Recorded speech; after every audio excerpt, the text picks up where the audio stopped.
8年前，大學生周蘭君說非5000萬身價富二代不嫁，如今嫁出去了嗎？2014年，一個平平无奇的女大學生承包了全浙江人的笑點。當年在《相親才會贏》這檔節目中，作為女嘉賓的周蘭君說：“我非身價5000萬以上的富二代不嫁。”這既是她對節目組的要求，也是自己擇偶的標準。不過，在經歷了幾場鬧劇般的相親之後，周蘭君在群嘲中黯然退出大眾視野。時隔多年，又為何出面重提舊事，自辯清白？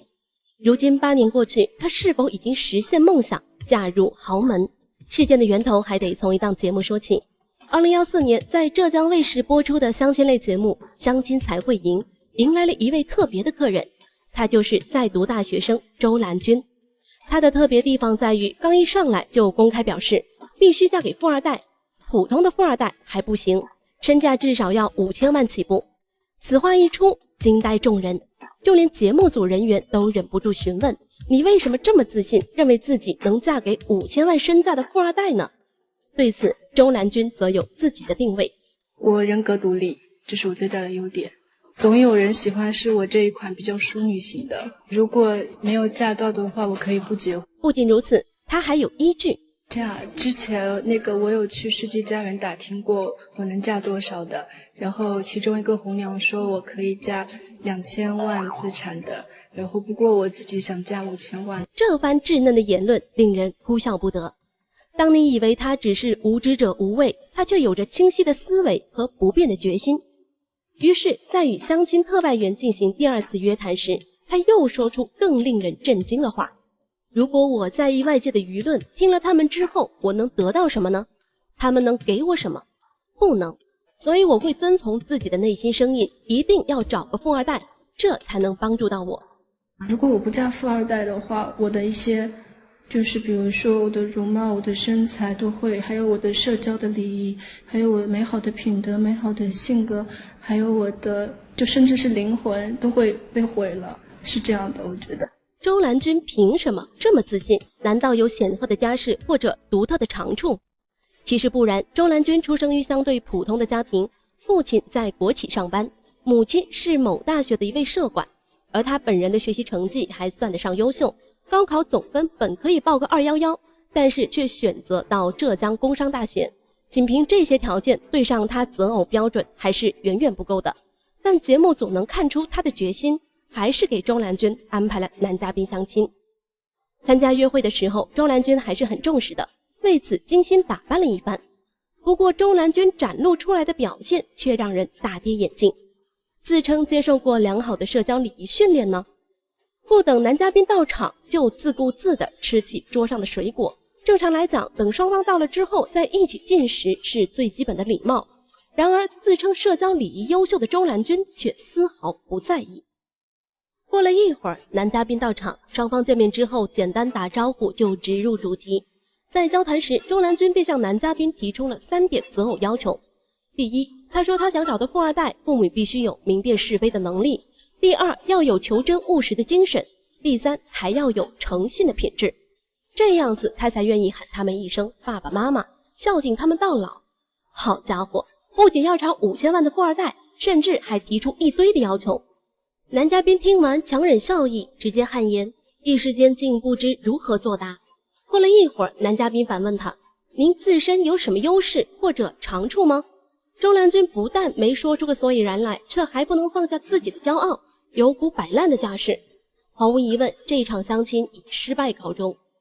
第1場相親告吹後，節目組又給周蘭君安排了第2場相親。對方是位大公司的金融經理，妥妥的潛力股，但顯然不符合周蘭君的心理預期。他看不上男嘉賓的學歷、收入、發展前景。你的學歷不高哎。中國大學，中國計量學院。那我估計不可以的。就成績，我當時是1282名，下直線。對，是可以報211的。然後我是為了找高富帥才到浙江這邊來的，就是我想讓我的兒子上美國的西點軍校，想讓我的女兒上美國的哥倫比亞大學。我覺得我們兩個在一起肯定不可能的。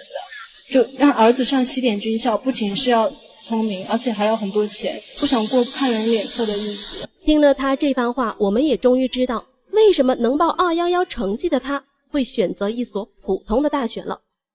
不出所料，第2場相親又以不歡而散告終。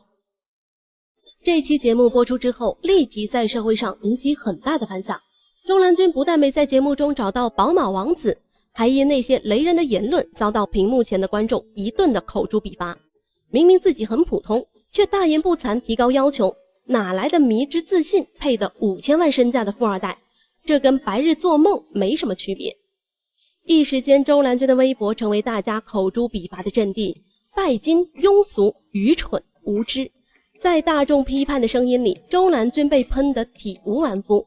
另外部分人覺得他想學鳳姐，故意裝瘋賣傻，博眼球，黑紅一波。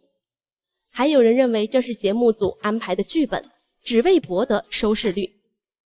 2年之後，周蘭君在微博發文自辯清白，他發出一篇初生牛犊不怕虎之我做過的最愚蠢的事情的文章。文中，周蘭君言之凿凿地說自己被節目組套路了。在他的聲明裡，他說他當時只是一名单純的大學生，有點傻白甜，看到相信節目組信息，腦子一熱就報了名。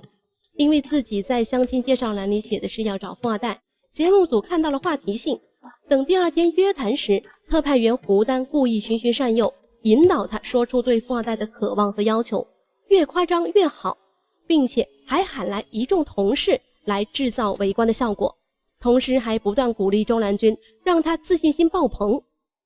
於是根本沒有播出時勸姑娘的內容，反而央求周蘭君再和節目組配合，而周蘭君在節目中說的話也被街頭趣味惡意剪輯，為了節目效果刻意制造衝突，醜化他的形象。